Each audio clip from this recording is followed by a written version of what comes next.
स्वागत है आप सबका एक बार फिर से मेरे YouTube चैनल पे जिसका नाम है वैभव जैन। तो आज हम करेंगे हमारे हिंदी का 7th चैप्टर आरओ की चैप्टर्स का 7th चैप्टर जिसका नाम है शिरीष के फूल। चैप्टर के नाम से पता चल रहा है शिरीष के फूल है। और इस चैप्टर में फूलों को मनुष्य से मतलब कि डिफरेंस की है। दोनों को अपनी अपनी भांति अलग अलग प्रस्तुत किया कि शिरीष का फूल और मनुष्य के लिए क्या अंतर है। चैप्टर को समझने के लिए, अच्छे से गहराई से समझने के लिए मैंने इस चैप्टर को 3 पार्ट में डिवाइड कर दिया है। एक ही वीडियो में बताऊंगा तीनों पार्ट। कबीरदास, कालिदास, तुलसीदास 3 लेखक हैं। इन तीनों के व्यूज फूल पर और शिरीष के फूल पर, तीनों के व्यूज बस यही है इस चैप्टर में। इन तीनों के व्यूज है वो ही मैंने इस चैप्टर में या अपने इस चैप्टर में बताने हैं। इस चैप्टर में मैंने कबीरदास ने शिरीष के फूल को क्या बताया है, कैसा बताया है, कभी कालिदास ने कैसा बताया, तुलसीदास ने कैसा बताया। तो इस चैप्टर में मतलब कि इतना कोई डिफिकल्ट कुछ है नहीं, बिल्कुल इजी चैप्टर आप आसानी से कर सकते हो। तो आइए चलते हैं चैप्टर की ओर। तो चैप्टर की ओर चलने से पहले हम इस चैप्टर के लेखक के बारे में कुछ जान लेते हैं, ताकि अगर चैप्टर में जैसे वैल्यू बेस्ड क्वेश्चन आता है उसके अंदर आप स्टार्टिंग में लेखक के बारे में भी लिखना ज़रूरी है, ताकि अगर आप ये यहाँ पर कर लोगे तो आपको थोड़ा थोड़ा माइंड में रहेगा और आप लेखक के बारे में कुछ लिख सकते हैं। तो इस चैप्टर के लेखक का नाम है हजारी प्रसाद द्विवेदी और इनके पिता का नाम है अनमोल द्विवेदी। इन जो लेखक थे उनका जन्म 1907 में हुआ था उत्तर प्रदेश में, और 1950 में विश्वविद्यालय से काशी विश्वविद्यालय में इनको अध्यक्ष बना दिया गया था। तो आइए अब हम चैप्टर की ओर चलते हैं। तो चैप्टर में हजारी प्रसाद द्विवेदी एक ऐसी जगह पे बैठे होते हैं, जेठ का महीना होता है, पूरी गर्मी होती है, तो ऐसी जगह बैठे होते हैं जहाँ पर चारों तरफ शिरीष के फूल ही होते हैं।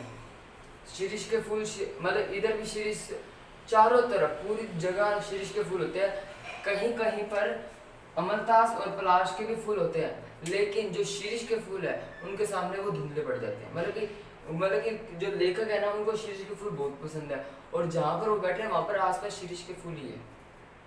तो लेखक सबसे पहले तो बताता है कि जो इस चैप्टर में मतलब कि लेखक ने हमें जो शिरीष का फूल है वो बताया कि शिरीष का फूल जैसे विपरीत स्थितियों में, गर्मी का मौसम हो, सर्दी का मौसम हो, मतलब कि पतझड़ का मौसम, कोई भी मौसम हो, शिरीष का फूल हमेशा डटा रहता है, उसको कोई कुछ नहीं हो सकता। वैसे ही मनुष्य को कहना चाहता है कि अगर जिस प्रकार शिरीष का फूल हर परिस्थिति में डटा रहता है, उसी प्रकार मनुष्य को भी हर परिस्थिति में डटा रहना चाहिए। भले उसकी सुख की घड़ी हो, दुख की घड़ी हो, भले सुख की भी और दुख की भी हो। मतलब एक तरफ कभी कहते हैं ना, एक तरफ खुशी है एक तरफ दुख है, कहाँ पर जाए। मतलब कि हर कोई भी सिचुएशन हो उसको मस्त रहना चाहिए, अपने जीवन को जीना चाहिए। तो लेखक ने बताया है कि पहला तो जहाँ पर वो बैठा था चारों तरफ फूल ही फूल थे, वो थे शिरीष के फूल। तो वो बैठा था वहाँ पे, सोच रहा था कि जो अमलतास और पलाश है वो भी है यहाँ पर, वो भी फूल है, करनी का फूल भी है, लेकिन शिरीष के फूल सबसे ज़्यादा दिख रहे हैं। क्यों? क्योंकि जो शिरीष के फूल है वो लंबे समय तक मतलब कि उनकी जो वो मुरझाते नहीं है लंबे समय तक। मतलब कि उनको उनके जो फूल होते हैं उनको कोई मतलब इफेक्ट नहीं पड़ता, उनको कोई मतलब कि जानवर कोई मतलब कि कुछ भी कर नहीं सकता, मतलब इतने वो मजबूत होते हैं। तो लेखक ने बताया है कि जो अमलतास है और जो पलाश है और कर्णिका है, तीनों फूल 15-15 दिन तक जीते हैं। मतलब कि 15 दिन का जीवन जिया, उसके बाद वो मर जाते हैं। मतलब कि इतने कमज़ोर होते हैं अमलतास, पलाश और कर्णिका। ये 3 फूल को आपको याद रखना पड़ेगा, अमलतास, पलाश और कर्णिका। ये तीनों फूल को आपको मतलब आंसर्स में लिखोगे तो अच्छा लगेगा, क्योंकि पता है कि फूल के नाम वैसे डिफिकल्ट होते हैं, तो लिखोगे तो अच्छा लगेगा। तो लेखक कहते हैं 15-15 दिन इनकी जो जीवन की जो क्या कहते हैं डेट होते हैं, मतलब कि जीवन की इनकी जो लंबाई होती है, मतलब कि इतना एक जीवन जी सकते हैं। ये सिर्फ 15 दिन का जीवन, और 10 दिन मैक्सिमम 15 दिन है और मिनिमम 10 दिन। मतलब कि 10 दिन के बाद ये झड़ने शुरू होते हैं, ये खराब होने लगते हैं। लेकिन जो शिरीष का फूल है वो मतलब कि उसको तो कुछ हो ही नहीं सकता, मतलब इतना मजबूत है, मन से विश्वास है उसे, मतलब उसको कुछ हो ही नहीं सकता।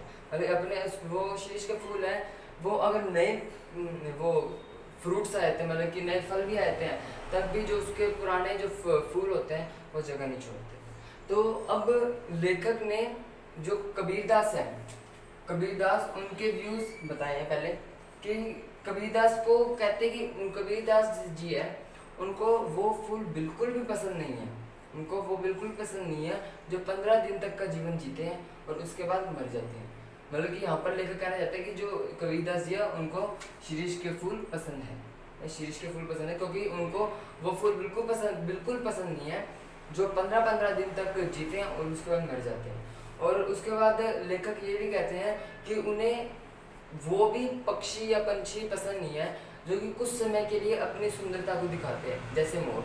जैसे आपने सुना होगा मोर है वो सिर्फ बारिश में अपने पंख फैलाता है, कहते हैं कि उनको वो बिल्कुल पसंद नहीं है।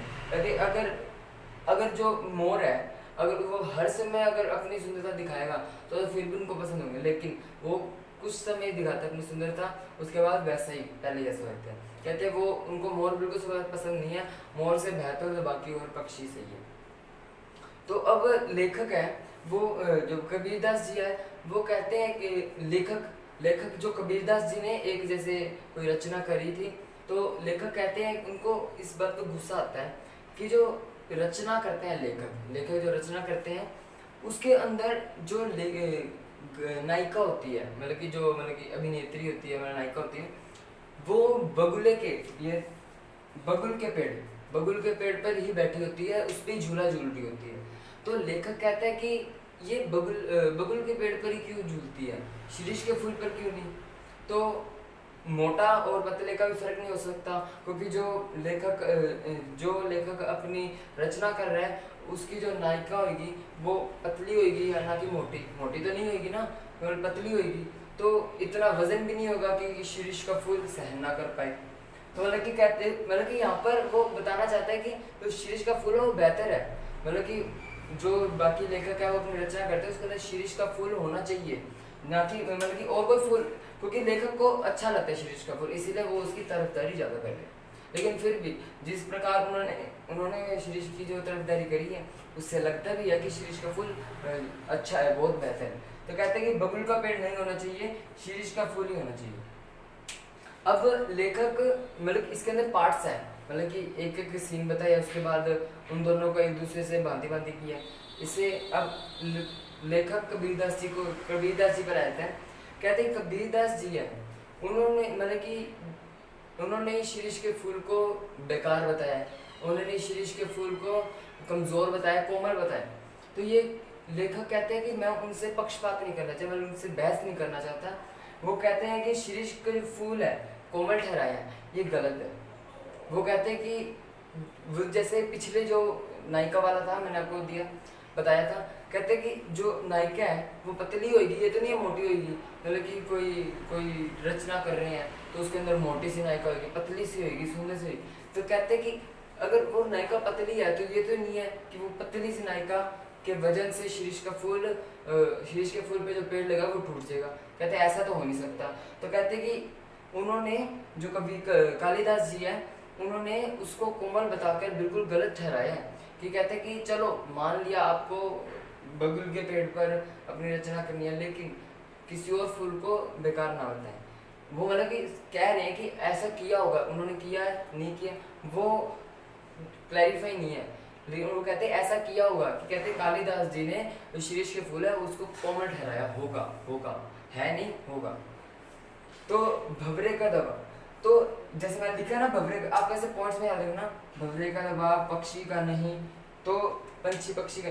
तो कालिदास कहते हैं कि जो शिरीष का फूल, अब जैसे लेखक ने कहा तो कालिदास ने भी सामने से कहा कि जो शिरीष का फूल है वो भंवरे मतलब जो कीटे होते हैं, मतलब कि छोटे छोटे इतने से जो जानवर से होते हैं, कहते हैं जो शिरीष का फूल है वो उतने जानवर का भी वजन सहन नहीं कर पा सकता। तो कहते हैं पक्षी का कहाँ करेगा, तो पक्षी नायिका का कहाँ करे, मतलब कि कालिदास ये कहना चाहते हैं। लेकिन फिर भी जो लेखक है वो कहते हैं कि नहीं, फिर भी शिरीष के फूल अच्छे हैं, क्योंकि वो दिखने में बहुत अच्छे लगते हैं, मतलब कि उनकी कोमलता, वो भले कोमल आपके विचारों से कोमल हो, लेकिन वो उनकी जो लंबे समय चलना है और हर परिस्थिति में एक ही रहना, मतलब कि बिल्कुल एक अपने अपने मोह त्याग के अपना ही जीवन जीना, कहते वो चीज़ अच्छी है, इसीलिए शीर्ष का फूल अच्छा है। तो यहाँ लेखक अब जो शीर्ष का फूल है उसके बारे में कुछ बढ़िया बातें बताते हैं, मतलब कि जो लेखक के व्यूज से है। जैसे पहले कबीरदास कालिदास, तो मतलब वैसे ही वो अपने व्यूज बताना चाहते हैं। ये कहते हैं कि जो शीर्ष का फूल होता है उसका जो पेड़ होता है तो उसकी छाया बहुत अच्छी होती है, मतलब कि जो शीर्ष का फूल है उसका पेड़ होता है उसकी छाया बहुत अच्छी होती है। और कहते हैं कि जो बड़े बड़े मतलब कि बड़े बड़े अमीर लोग होते हैं मतलब अपने घरों में शीर्ष का फूल लगाना पसंद करते हैं, क्योंकि वो इतने अच्छे होते हैं, इतने सुंदर होते हैं और मन को मोह लेने वाले, मन को मतलब कि पसंद आने वाले होते हैं। कहते हैं इसीलिए जो बड़े बड़े रईस लोग होते हैं वो शीर्ष का फूल अपने घर में लगाना पसंद करते हैं और उन्हीं के झूलों पर झूलना पसंद करते हैं। यहाँ पर देखो कि जो पहले कहा था कि बबूल के पेड़ पर, कहते हैं लेकिन जो रईस लोग होते हैं वो शीर्ष के फूल पर झूला लेना पसंद करते हैं। ठीक है, तो अब कालिदास के ऊपर आते हैं कि कालिदास ने क्या बताया, कैसे किया, क्या कहा उनके बारे में। महाकाल देवता सब कोड़े चला रहे हैं गति से। तो कालिदास के बारे में ये कहते हैं कि जो कालिदास है उनके विचार में जो महाकाल कि उनके विचार में जो व्यक्ति धरती पर आया है वो मरेगा। ये बात तो ऑब्वियस सब मतलब सच है, जो आया वो जाएगा। लेकिन इससे पहले कालिदास ने ये कहा था कि जो शीर्ष के फूल है, जिस प्रकार के फूल जब नए आते हैं उसके बाद फिर भी जो पुराने फूल है वो अपनी जगह नहीं छोड़ते, उसी प्रकार जो नए नेता होते हैं, नए युवा नेता होते हैं, वो पुराने जो नेता होते हैं वो अपनी जगह नहीं छोड़ते। लेकिन नेताओं से कंपैरिजन किया शीर्ष और नेता, इनके बीच में कंपैरिजन किया कि जिस प्रकार नए फूल आते हैं तब भी शीर्ष के जो पुराने फूल होते हैं वो जाते नहीं, उसी प्रकार जो नए युवा नेता होते हैं वो मतलब कि नए नेता आने पर भी वो अपनी जैसे अपनी कुर्सी नहीं छोड़ते, अपनी मतलब सीट नहीं छोड़ते, ये कह सकते हैं।